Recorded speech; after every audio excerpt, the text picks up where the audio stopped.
नमस्कार। ग्रहों की गोचरीय स्थिति पर रेगुलर वीडियो पाने के लिए साप्ताहिक राशिफल, मासिक राशिफल, त्रैमासिक राशिफल और ग्रहों के बाकी गोचर पर भी रेगुलर अपडेट्स पाने के लिए, जिसके हिसाब से आप अपने जीवन में थोड़ी गाइडेंस प्राप्त कर सकें, इसके लिए मेरे चैनल को अवश्य सब्सक्राइब करें। जिन लोगों ने सब्सक्राइब कर रखा है वो ऑल ये जो नोटिफिकेशन सेटिंग होती है इसको क्लिक करें, क्योंकि कभी कभी कुछ लोग बोलते हैं उनको नोटिफिकेशन नहीं मिलती। आशा करता हूँ चैनल को सब्सक्राइब करेंगे और रेगुलर वीडियोस अवश्य आप देखेंगे। नमस्कार। ओम गणेशाय नमः। ओम नमः शिवाय। मैं निखिल ज्योतिषाचार्य आप सभी का मेरे चैनल पर पुनः स्वागत करता हूँ। आशा करता हूँ कि आप सभी स्वस्थ होंगे। महादेव की कृपा आप सभी पर सदैव बनी रहे। ये वीडियो मकर यानी कि कैप्रिकॉर्न के लिए बहुत विशेष है, क्योंकि यह वीडियो है 16 से 22 मार्च 2026 के साप्ताहिक राशिफल के बारे में। कैसा रहेगा आने वाला सप्ताह मकर के लिए, कैप्रिकॉर्न के लिए। जो मेरा साप्ताहिक राशिफल होता है वो प्रमुखतः चंद्रमा और उनकी गति पर आधारित होता है। चंद्रमा एक बहुत विशेष ग्रह है। चंद्रमा की विशेषताएं अनेक हैं, लेकिन जब हम साप्ताहिक राशिफल की बात कर रहे हैं तो पहला तो उनकी तेज गति, फिर उनका मन का कारक होना और फिर उनकी क्वालिटी कि वह जिस भी भाव, राशि, ग्रह आदि के साथ संबंध संपर्क साधते हैं अपने गोचर में, उनको बहुत एक्टिवेट कर देते हैं। इन सभी कारणों से चंद्रमा का जो गोचर होता है वो बहुत विशेष होता है। चंद्रमा के गोचर के कारण हमारे मन, मस्तिष्क, विचार, स्वभाव, सोचने के तौर तरीके, दृष्टिकोण, हर चीज़ पर डायरेक्ट इम्पैक्ट पड़ता है। उसको समझने के लिए साप्ताहिक राशिफल बहुत विशेष होता है। इस अंधकारमय जीवन में ज्योतिष एक मात्र विद्या है जो हमें थोड़ा सा सहारा देती है, गाइड करती है। भले ही ये राशिफल बहुत सामान्य आधार पर दिए जाएं, लेकिन एक जनरल गाइडेंस के लिए बहुत उपयोगी होते हैं। यदि आपकी लग्न राशि या चंद्र राशि मकर है, दोनों ही देख सकते हैं गाइडेंस के लिए, अलग अलग राशि पर नहीं बन सकते। जहाँ से सूट और रिलेट आपको ज़्यादा करता है वहाँ से देखिए। व्यक्तिगत तौर पे मेरा मानना है लग्न से यदि आप देखेंगे तो अच्छा। इनकेस नहीं पता है आपको अपनी लग्न राशि, तो आप अपनी चंद्र राशि से भी इसको देख सकते हैं। शुरू करते हैं। चंद्रमा आपके धन स्थान में आ जाएंगे, यानी कि कुंभ में। ये होगा 16 मार्च को शाम के 6 बजे और 18 मार्च को रात के 11 बजे तक चंद्रमा यहीं पर रहेंगे। चंद्रमा का धन स्थान में आना एक प्रकार से काफ़ी अच्छा माना जाता है। यहाँ पे चंद्रमा कुछ अच्छे योग भी बना रहे हैं, लेकिन थोड़े से प्रभावित भी रहेंगे।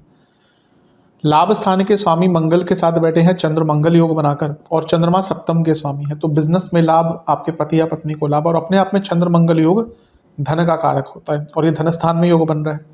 तो धन से संबंधित जो काम आपके अटक रहे थे वो पूर्ण होंगे। यहाँ पे राहु भी है, और राहु भी कहीं ना कहीं धन स्थान में अगर किसी और योग के साथ सम्मिलित हो जाते हैं तो धन को बढ़ाते ही हैं। तो धन के दृष्टिकोण से तो टाइम बहुत अच्छा दिख रहा है, लेकिन यहाँ पे वक्री बुध भी हैं और राहु के साथ चंद्रमा क्या है, ग्रहण दोष। तो अपनी वाणी पर बहुत नियंत्रण रखिएगा, क्योंकि आपको पता ही नहीं चलेगा कि क्या बोल रहे हैं। कभी कभी हम सबके साथ ऐसा होता है, हम क्या बोल रहे हैं क्या नहीं बोल रहे वो हमें खुद नहीं पता चलता।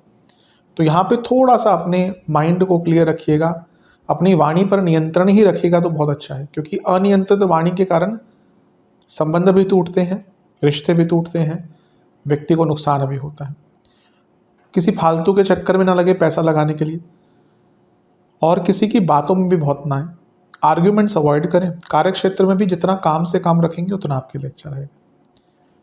तो इन सब चीज़ों पर नियंत्रण अवश्य रखिएगा। नवांश कुंडली बता रही है कि इंट्यूशन बहुत अच्छी रहेगी, तो जहाँ पे उसका उपयोग हो सकता है मे भी स्पेकुलेटिव मार्केट्स में थोड़ा कर सकते हैं। दशांश कुंडली कार्य क्षेत्र में थोड़ा देखिए कि आप कहाँ पे बेटर हो सकते हैं। बिजनेस के हिसाब से मैं एक ही चीज़ कहूँगा कि आप बहुत असंतुलित हो चुके हैं अपने आइडियाज़ को लेकर। थोड़ा सा प्रैक्टिकलिटी के पास वापस आ जाइए। लव लाइफ ठीक है, ऐसी कोई बहुत बड़ी दिक्कत नहीं है, लेकिन रिलेशनशिप में जो एक ह्यूमर होना चाहिए, जो कनेक्शन होना चाहिए, वो गायब सा दिख रहा है। तो उस पर काम कीजिए। वैवाहिक जीवन, अपने लाइफ पार्टनर की बातों को सुनने की कोशिश कीजिए। स्टूडेंट्स, आप बहुत अच्छा कर सकते हैं, लेकिन अपने आइडियाज़ पर काम कीजिए। सेहत की जहाँ तक बात है, पेट की प्रॉब्लम, गले की प्रॉब्लम और फूड इन्फेक्शंस। सर्वाष्टक में आपका 12वां भाव बली है, जो अपने आप में अंकित कर रहा है कि खर्चे थोड़े से बढ़ सकते हैं, लेकिन विदेश के काम, क्योंकि चंद्रमा राहु के साथ है, कोई विदेश का कार्य आपका अटक रहा था वो अवश्य पूर्ण हो सकता है। 18 मार्च रात के 11 बजे चंद्रमा आ जाएंगे आपके तीसरे भाव में यानी कि मीन में, और 21 मार्च सुबह के 3 तक यहीं पर रहेंगे। चंद्रमा का तीसरे भाव में आना काफ़ी अच्छा माना जाता है, काफ़ी श्रेष्ठ माना जाता है। चंद्रमा सप्तम के स्वामी हैं और अपने से त्रिकोण में बैठ गए, काम त्रिकोण में, तो ये इच्छा पूर्ति का योग भी है। लग्नेश के साथ है, तो लग्नेश और सप्तमेश का साथ में होना इच्छा पूर्ति, पद प्राप्ति, विवाह का योग बनाता है। और क्योंकि शुक्र भी है तो ये विवाह का योग बन रहा है, और विवाह का योग का मतलब होता है कि भाई आपका जो प्रोसेस है शादी का वो आगे बढ़ सकता है। तो इस टाइम पे ये, इसको कभी भी मुहूर्त नहीं लेना चाहिए। मुहूर्त एक अलग चीज़ होती है, कई लोग इस चीज़ को कंफ्यूज कर देते हैं। जब कंसल्टेशन में भी बोलते हैं कि भाई हमारा मुहूर्त बता दीजिए, नहीं, मुहूर्त बहुत स्पेसिफिक और बहुत टाइम टेकिंग प्रोसेस है। तो कभी मुहूर्त आपको निकलवाना हो तो आराम से किसी को टाइम दिया कीजिए, या उसको वैल्यू किया कीजिए, तो मत निकालिए, या मुहूर्त को टाइम दीजिए। बहुत महत्वपूर्ण चीज़ होता है मुहूर्त, शादी के लिए स्पेशली। तो यहाँ पे विवाह का योग बनता है, विवाह संबंधित चीज़ों को आगे, और इच्छाओं की पूर्ति भी दिख रही है, और एक गति भी आती हुई दिख रही है। क्योंकि यहाँ पे देखिए उपचय भाव है और लग्नेश भी है और चंद्रमा भी है, चंद्रमा ने एक्टिवेट कर दिया इस भाव को, तो ये गति वाला समय है। बस तीसरे भाव में इतना कुछ हो रहा है ना, तो ओवर कम्युनिकेट मत कीजिएगा, ओवर कंपनसेट मत कीजिएगा, ओवर ग्रेटिफिकेशन, ओवर कमिटमेंट, इन सब चीज़ों से बचिएगा। अदरवाइज देखा जाए टाइम कोई बहुत बुरा नहीं है। नवांश अपने बॉसेस से भी थोड़े से संबंध बनाकर रखिएगा। नवांश कुंडली बता रही है कि अपने जीवन का आनंद लीजिए इस टाइम पे। दशांश कुंडली कार्य क्षेत्र में अगर जॉब चेंज करने का विचार करें तो अच्छा टाइम है। बिजनेस में मैं यही कहूँगा कि थोड़ा कम्युनिकेशन इंप्रूव कीजिएगा, स्पेशली पार्टनर्स के साथ। लव लाइफ, कमिटमेंट की कमी है। इवन लंबे लंबे रिलेशनशिप भी चलते हैं ना, तो उसमें विद टाइम कमिटमेंट की कमी आती है। आज का टाइम ही ऐसा है। मैं तो रोज़ कुंडलियाँ देखता हूँ, कभी कभी खुद भी अचंभित हो जाता हूँ। बल्कि एक व्यक्ति जो रिलेशनशिप में 5 साल रहा है और अचानक से टूट जाना, वो भी विदाउट एनी रीज़न, या फिर इवन 5 साल के रिलेशनशिप बाद शादी करना और 6 महीने में शादी टूट जाना, तो आजकल का समय तो बहुत अजीब ही है, और आगे चलकर और अजीब होगा।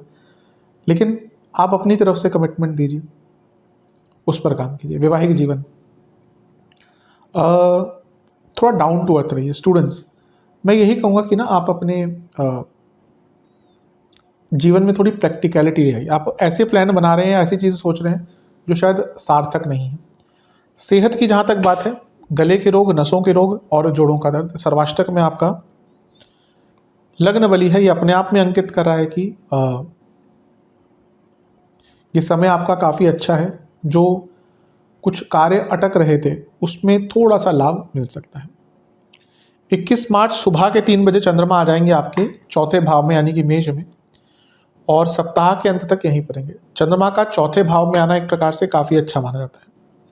सॉरी, चंद्रमा का चौथे भाव में आना बहुत अच्छा नहीं माना जाता मेरे हिसाब से, क्योंकि यहाँ पे कारको भावनाशय दोष लग जाता है। केंद्र के स्वामी हैं, केंद्र में बैठे हैं, राजयोग है, उस नाते प्रमोशंस, करियर में थोड़ी प्रोडक्टिविटी, घर में लग्जरीज, ये सब आएगा। लेकिन कारको भावनाशय दोष है और केतु का प्रभाव अष्टम से है, तो पुरानी यादें या फालतू की चिंताएं, कभी कभी ना भय उत्पन्न हो जाता है हमारे दिल में बिना किसी कारण से, तो ये सारी ही चीज़ें बहुत तंग करेंगी यहाँ पे। इमोशनल, बहुत वल्नरेबल रहेंगे इमोशनली, तो इस चीज़ पर भी थोड़ा सा नियंत्रण रखिएगा। नवांश कुंडली बता रही है कि हाँ, जैसे मैंने अभी कहा, पुरानी बातें बहुत याद आएंगी। कोई बात नहीं, सबके साथ होता है, हम मनुष्य हैं, हमारे अंदर भावनाएं हैं, ऐसा तो हो ही नहीं सकता कि पुरानी चीज़ें याद ना आए। दशांश कुंडली कार्य क्षेत्र में आप केवल अपने काम से काम रखिए। बिजनेस, ऐसी कोई दिक्कत नहीं दिख रही, लेकिन फिर भी कहूँगा रिसर्च पर काम कीजिए। लव लाइफ, शांति बनाकर रखिए, लेकिन अगर मन में कुछ बात है उसको कहिए। कभी कभी मन में एक भूचाल सा चल रहा होता है, एक भूकंप सा चल रहा होता है, और हम सोचते हैं कोई बात नहीं, बाद में बात करेंगे, बाद में बात करेंगे। वो बाद नहीं आता, बल्कि जो भूकंप है वो एक बड़ा ही आकार ले लेता है। इसलिए अगर कुछ मन में है और रिलेशनशिप आपका सच्चा है तो वो बोलिए। वैवाहिक जीवन, ट्रस्ट इश्यूज दिख रहे हैं। स्टूडेंट्स, आप पहले अपनी मेंटल सेहत का ध्यान दीजिए। आज के डेट में कई लोग मानसिक रूप से पीड़ित हैं और उनको पता ही नहीं होता। और मानसिक प्रॉब्लम्स की कई तरीके हैं। नींद ना आना भी एक मानसिक दिक्कत है। अगर आपको नींद ही नहीं आ रही, आपका पूरा जीवन अस्त व्यस्त हो जाएगा। आपको एंग्जाइटी है, डिप्रेशन है, कोई और मनोरोग है, तो अगर कुछ है पहले एक्सेप्ट कीजिए। मैं कई कई बार इस चीज़ को अपनी वीडियोस में बताता हूँ। अगर आपको कुछ भी मनोरोग है, कुछ भी मानसिक साइकोलॉजिकल डिसऑर्डर है, उससे भागिए मत, उसके कारण अपने आप को कम मत समझिए। कई लोग इसी कारण से अपने जीवन को खराब करते हैं, तो उसके इलाज भी है। अगर आपको लगता है कि भाई मेंटली आप टायर्ड हैं, मेंटली एग्जॉस्ट हो रहा है, मेंटली को, तो किसी से बातचीत कीजिए। जहाँ तक सेहत की बात है, कफ प्रॉब्लम, ब्रीदिंग इश्यूज, सर्वाष्टक में आपका लग्न ही अत्यंत बली है। ये अपने आप में अंकित कर रहा है कि इस समय आपका जो है वो बहुत भावनात्मक तौर पर तो ऊपर नीचे जाएगा, लेकिन प्रॉपर्टी, एसेट्स, मेटलिस्टिक हैप्पीनेस, इसके लिए काफ़ी अच्छा है। उपाय के स्वरूप में आपको शनि चालीसा का 2 बार पाठ करना है और बजरंग बली की 1 बार आरती करनी है। बजरंग बली को घी का और शनि देव को सरसों के तेल का दिया अर्पण कीजिएगा। आशा करता हूँ वीडियो काम आएगा। चैनल पर नहीं सब्सक्राइब कीजिए, वीडियो को लाइक कीजिए। मिलता हूँ अगली वीडियो में, तब तक के लिए ओम नमः शिवाय।